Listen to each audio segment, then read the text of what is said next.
Sinasabi ni Dib na lumabas siya. Asmafel, paiyakin ang langaw na ito. Sinasabi ni Grid na galaw na, maliit na Fry, hindi niya ba narinig na tinatawag na siya ng leader niya? Sumisigaw at sinasabi ni Dib na wala silang pakinabang, lahat sila. Hindi nila mapigilan ang lalaking ito, umalis siya sa buntot niya. Gumamit si Dib ng fireball, sinasabi ni Grid na hoy, cool it. Namatay na lahat ng mga galame niya, sinasabi ni Dib na hindi niya mapatay ang Abnoy na bastos na yan sa kasalukuyang attack power niya. Sino siya? Isang monster na immune sa lahat ng sumpa at biglang lumitaw. Kahit sino siya, walang kwenta, marami siyang mga puppet sa kanyang kontrol. Gumamit si Dib ng Cursed Doll, pinagalaw niya ang mga Red Knight, at sabay-sabay nilang inatake si Grid. Sa isip-isip ni Grid na pinagalaw niya ang mga Abnoy kahit nasa bingit na sila ng kamatayan, subukan nila na pigilan siya kahit anong mangyari. Ito ay nakakainis kung ilang dosin sa kanila ang nagagawang idikit ang kanilang mga sarili sa kanya. Sinasabi ni Grid na gusto niyang panatilihin sa minimum ang paggamit ng mga equipment para sa kanyang pagsasanay, pero tiyak na mas mabuti na atakehin silang lahat. Lumabas na ang mga Pavranium para tulungan si Grid. Sa isip-isip ni Dib na huwag niyang sabihin na si Sir Nabirios natalo sa mga country bumpkins. Oh, ang problema ay hindi pa nila alam ang pagkakilanlan ng taong ito, na magiging pinakamalaking banta sa Yatan Church. Tinatawag niya ang sarili niya na overgeared, dahil galing siya sa Ethnal, walang pagkakataon na magpakita siya sa Saharan Empire. Pero, just in case, kabisaduhin ang kanyang special characteristics. Gumagamit siya ng Blue Greatsword at Golden Artifacts. Nagulat at nagtataka si Abnoy at tinatanong nito kung bakit siya nagpakita dito. May lumabas, at si Asmafel pala ito. Sinasabi ni Asmafel na papatay siya ng mga kalaban ng imperyo.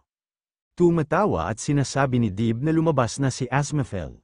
Sa isip-isip ni Grid na si Asmafel ba yan, sa isip-isip ni Dib na lubos na siyang nakabawi sa sugat na natanggap niya mula kay Piaro, at ang kanyang affinity para sa dark magic ay may mataas dahil sa kanyang patuloy na dose ng Yatan's essence. Kung enhance niya siya ng magic, magiging ultimate monster siya. Madali niyang tatalunin ng isang lalaki na ganyang caliber. Nagulat si Dib na tinamaan na pala ng pinnacle na atake ni Grid. Sa isip-isip ni Grid na kailangan niya lang patayin si Asmafel, at aabot sa maximum ang favorability level niya kay Piaro. Pwedeng siyang magkaroon ng kasama ng Sword Saint sa hinaharap. Sinasabi ni Grid na yan na pala ang kanyang parcel, matagal ito pero salamat nakita niya na ang hinahanap niya. Kung tapos na siya sa delivery, bibigyan niya siya ng tip ng kamatayan.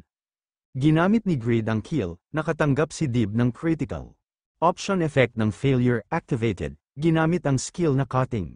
Option effect ng failure activated, 5 beses mo aatakihin ang target. Sa isip-isip ni Dib na iniwan na ba siya ni Yatan, Dark Verse, pagkatapos niya siyang paglingkuran ng 3 taon. Hindi, natalo lang siya ng lihim na sandata ng Rebecca Church, na ipinadala upang bawiin ang kanilang mga plano. Sa isip-isip ni Grid na wala siyang pinili kundi kunin lang ang lahat ng maliit na fries.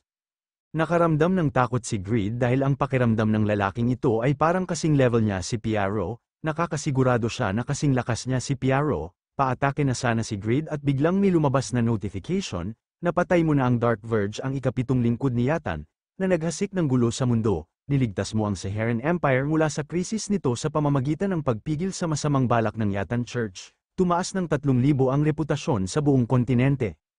Ang iyong kasalukuyang reputasyon sa kontinente ay 28,110. Ang title na Covert Hero ay natanggap, ang title ng Slayer of Yatan's Servant ay natanggap. Nakuha mo ang 10 Blessed Weapon Enhancement Stones. Nakuha mo ang 3 Deluxe Mana Stones, nakuha mo ang Mark Versailles Earring. You obtained Dark Versailles Ring, nakatanggap ka ng 88,052,440 experience points. Tumaas ang kanyang level, nagulat at nagtaka si Grid at sinasabi nito na what the hell. Hindi lang siya random NPC kundi isa sa mga lingkod ni Yatan. Biglang sumigaw si Asmafel at naglabasan ng mga pulang aura. Patuloy lang siyang sumisigaw at pinapanood lang ito ni Grid at nagtataka. Natapos na itong sumigaw at napaluhod ito, habang nakaluhod ito kapansin-pansin na paunti-unti nawawala ang mga lumalabas na aura. At biglang bumagsak ang ulan habang nakatingala siya. Nagtataka si Grid at sa isip-isip nito na ano ang nangyayari. Walang buhay sa kanyang mga mata, at hindi siya nagpapakita ng anumang pagtutol.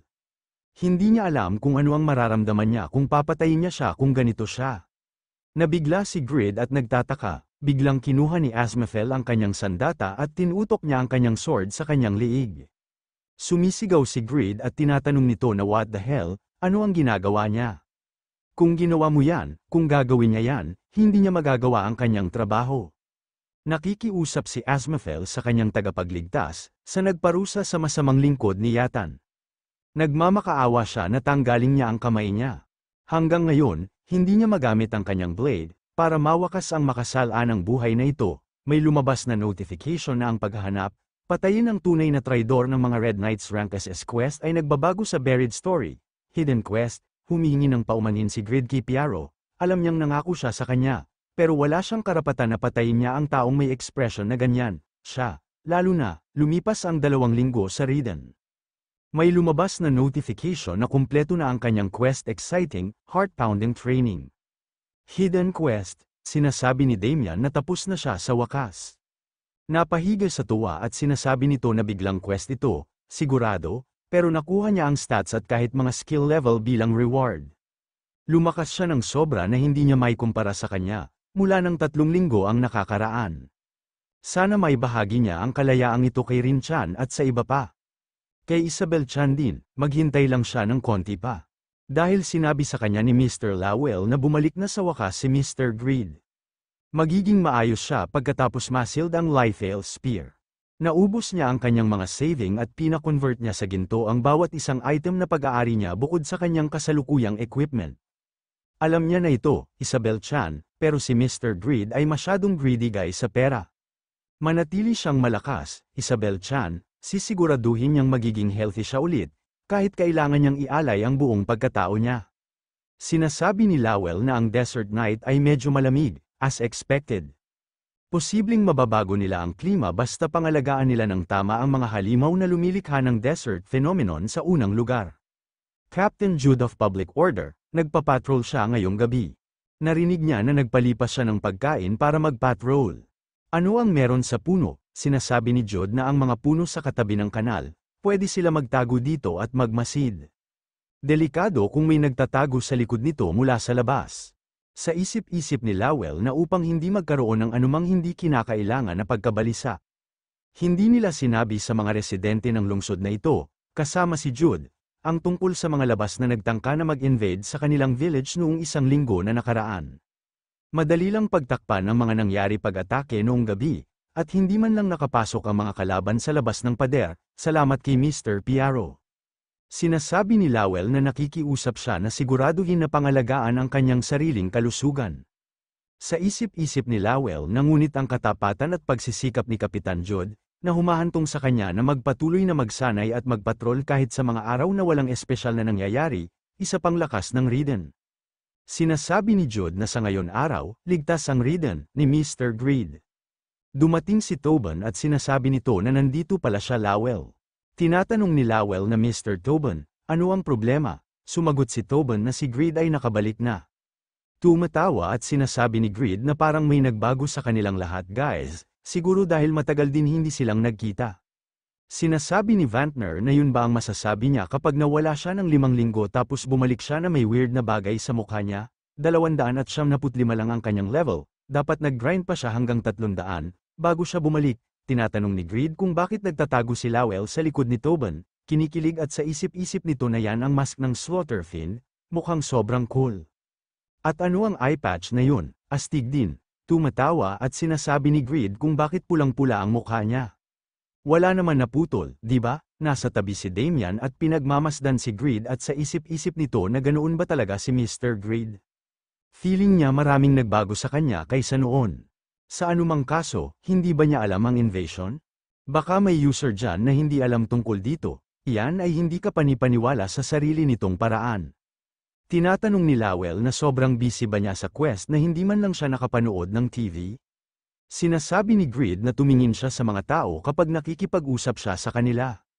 Huwag siyang magsimula dyan, laro lang ang ginawa niya, okay? Pinutol niya pa ang tulog niya, ang Titan ay napakalaki at napakalayo. Nakakainis, gusto niya na mag-log out, kumain ng homemade meal, at matulog. Tinatanong ni Greed na kung ano naman ang TV, may nangyari ba? Sinasabi ni Lowell na minor inconvenience lang, tingnan niya mamaya, dahan-dahan, kapag may oras siya. Tinatanong ni Lowell na maiba sila Mr. Greed, sino ang tao sa likod niya?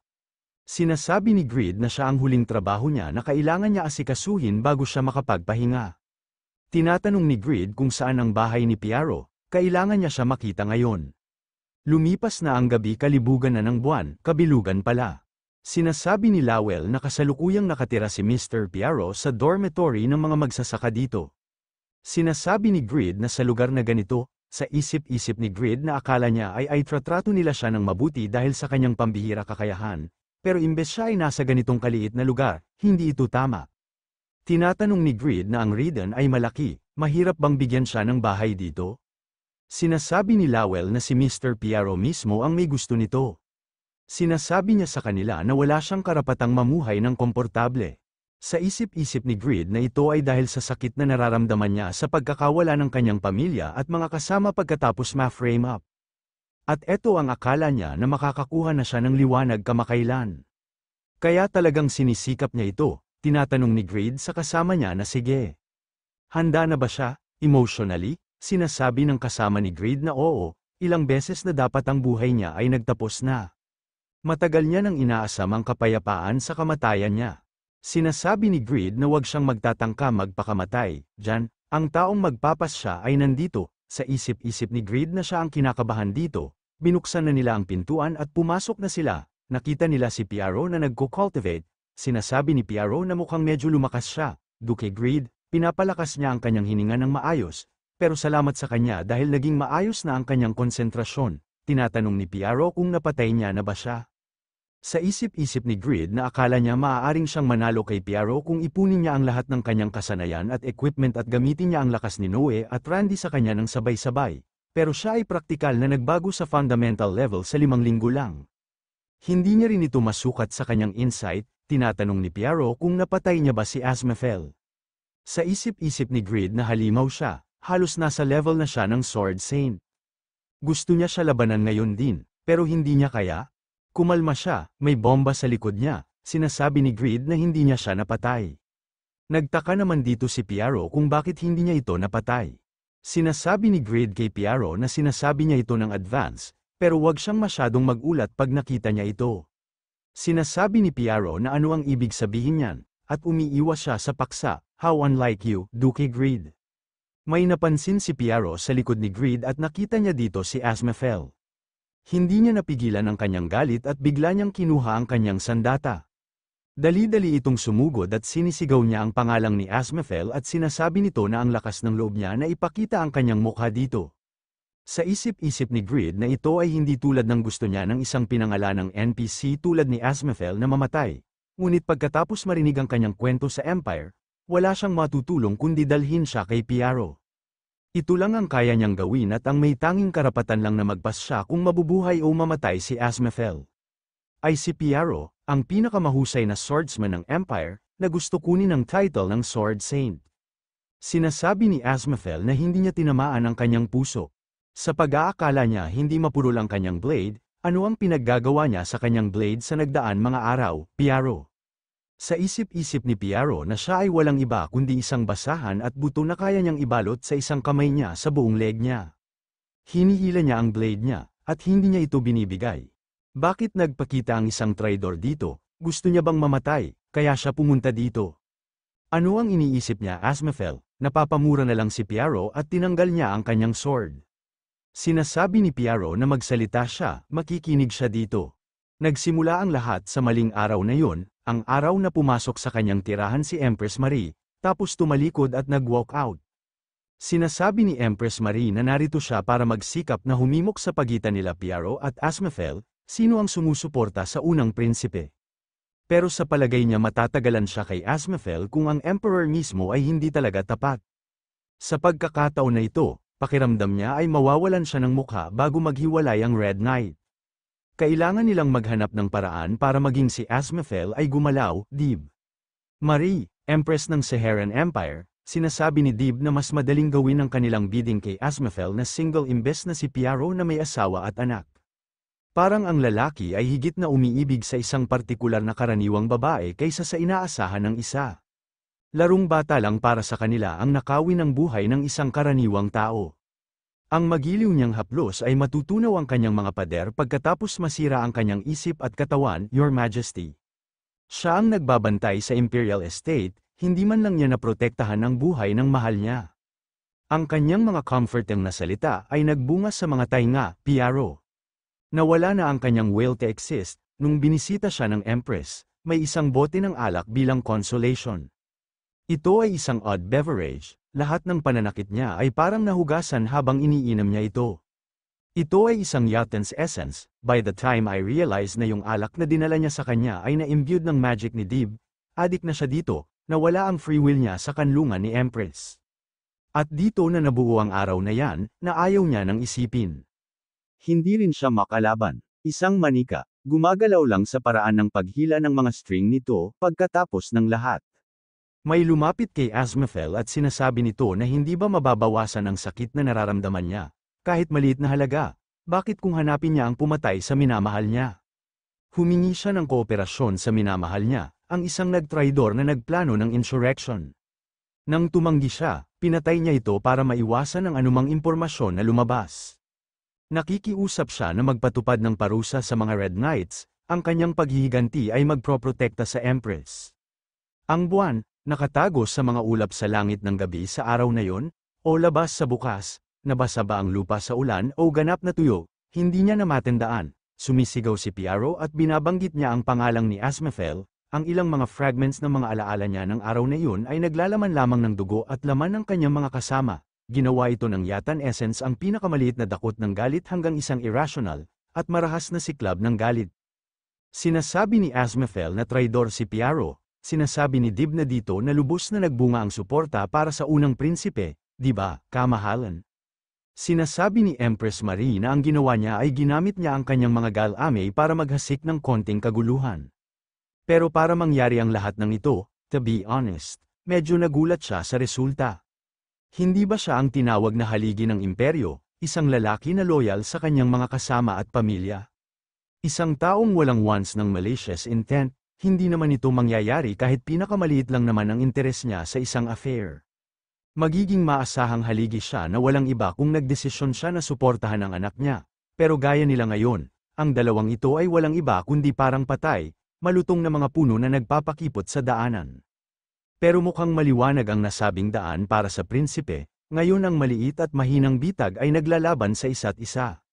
Kung gaano sila kaloyal sa sarili nila, kahit na ang paraan ng pag-alis nila sa entablado ay umaangkop sa walang kamaliang reputasyon na walang katulad.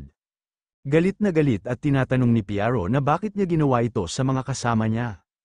Asmafel, sinasabi ni Asmafel na ang traidor na pumatay sa minamahal niya na si Farah.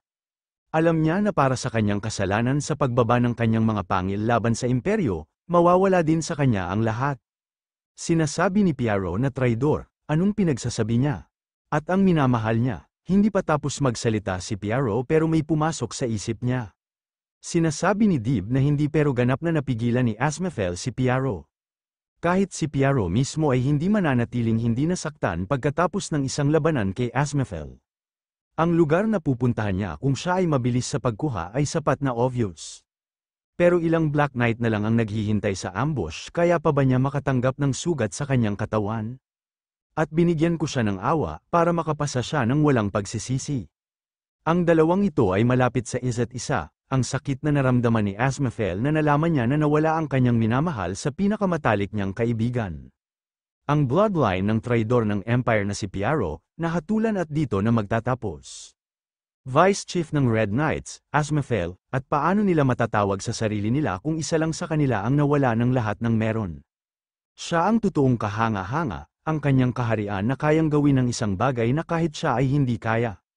Sa isip-isip ni Dib na pinahiya pa siya, na isang Yatan servant. Sinasabi ni Empress Marie na wala siyang ginawa na kailangang purihin niya siya. Ang nangyari lang dito ay nagkataong nasaktan ang dalawang malapit na magkaibigan. Nawala na ang apoy sa natupok na bahay ni Piaro at nakaluhod dito si Asmafel. May napansin siya kamay sa natupok na apoy, at napaluha ito. Sinasabi ni Dib na ng lakas ng willpower niya para makarating dito. Hindi madaling mahanap muli ang sarili niyang kalooban pagkatapos ng dami ng gayuma na nainom niya. Mukhang nakatakas si Piaro sa Black Knights, hindi ba nakakagaan ng loob yan? Kahit isa sa inyo ay hindi niyo nagawa mapatay ang isa't isa. Magpasalamat siya, siguro dapat pa rin siya masaktan dahil sa pagkawala ng mahal niya, ang Majesty ay pinaglilinis na siya ng kaharian niya. Huwag siyang mag-alala, kahit ang natitirang paghihirap niya ay malapit nang mawala. Mabuhay at maging magtagumpay para sa mga Red Knights ng Empress. Sa isip-isip ni Grid na sistematikong ginamit siya para patayin ang sarili niyang mga kasama at para mapatay din si Piaro. Nasa kanya pa rin ang pasan ng kasalanan na ginawa niya, kahit na brainwash siya. Mapapatawad ba ang ganito, kahit sa pagitan ng dalawang lalaki na 25 years na ang pagkakaibigan? Sumisigaw at galit na sinasabi ni Piaro na kahit pa rin, dapat tumigil siya, kahit ano pa ang mangyari. Hindi ba ang lahat ngayon ay nahihirapan, sinasabi ni Asmafel na salita ng kaginhawaan. Huwag siyang panghinaan ng loob. Lagi silang gumagawa ng pinakamasamang desisyon bilang resulta. Ito lang ang nahanap at naitago niya, sa panahon ng kanyang hirap at paghihirap. Sa isip-isip ni Piaro na ang kanyang anak na babae, Malek, sinasabi ni Asmafel na sinira niya ang buhay nila dahil sa kahinaan niya. Ang katawan niya na ito ay hindi naman karapat-dapat na konsidera. Please, feel free na patayin ito ng maraming beses para mabawasan ang lahat ng galit niya. Humihingi siya ng paumanhin Piaro, sa isip-isip ni Grid na parehong nawalan ang kanilang minamahal sa isa't isa at kanilang mga kasama. Hindi na sila makabalik sa kanina, sigurado siya, sinasabi ni Grid na alam niya mahirap magpatawad, Piaro. Pero may tao pa ang kailangan niyang paghigantihan, di ba? Dapat niyang gilingin ang Empress Marie na yan, biglang nagalit ulit si Piaro nang maalala niya si Empress Marie. Nagbuntog hininga si Lowell at sinasabi nito na giniling talaga. Hindi niya ba masasabi yan sa mas malamig na paraan? Pakiusap, sinasabi ni Grid na kung hindi layunin ang mga bagay sa tao at lugar na dapat ayusin, nag-iwan lang ng masamang lasa sa bibig ng lahat. Ito ang dahilan kung bakit kinumbinsi niya si Asmafel na huwag mamatay sa kinatatayuan niya at ibinalik siya sa kanya. Alam niya na hiniling niya sa kanya na maghiganti para sa kanya, pero wala itong kahulugan. Pagpapatawad o pagkondena ng isang tao na hindi kasama, sa kanyang opinyon. At ang pinakamahalaga, di ba sila ang dalawa ang nag-umpisa? Sinasabi ni Asmafel na tumigil na siya Duke Grid. Mareresolba niya na ito sa kanyang sarili, sinasabi ni Piaro na totoo, hindi na nila mababalik kung ano sila noon. Ganung paman, siya ay ginamit, at naiwan siya dyan para gamitin. Thanks to this, nawala nila ang lahat. Bunga ng 25 years ng pagiging pamilyar na pumihil sa kanila sa pagsuporta sa likod ng isa't isa. At katulad ng sinabi ng Duke, kung hindi nila ito aayusin dito, kailangan nilang pumunta kung saan nagsimula ang lahat. Ito ang tanging paraan na mabibigyan nila ng suporta ang kanilang mga kasama at pamilya. Hindi magmumula sa kanya ang kanya, o galit, o kapatawaran. Panghawakan niya ang buhay niya, pahalagahan nilang dalawa ang kanilang kaluluwa upang magpahinga. Hindi na nakapagsalita si Asmafel dahil sa kasiyahan at ang pangalang na lang ni Piaro ang kanyang nasabi. Sa isip-isip ni Grid na yung mga ipinanganak na magkahiwalay at naglalakad ng hiwalay ang daan. May lumabas na notification na kumpleto na ang quest na Buried Story, Hidden Quest, dahil lagi sila naglalakad ng hiwalay na daan, paulit-ulit ng tinatanong ito, hindi na napigilan ang pag-iyak ni Asmafel at sobra nagpapasalamat siya dito at humingi ng paumanhin. Mabuti na ang relasyon ni Piaro at Asmafel, umabot na sa maximum ang iyong pagpapatibay sa dalawang lalaking ito. Sa isip-isip ni Grid na gayunpaman, sama-sama ba silang magbabahagi at magtitiis sa mga pasanin?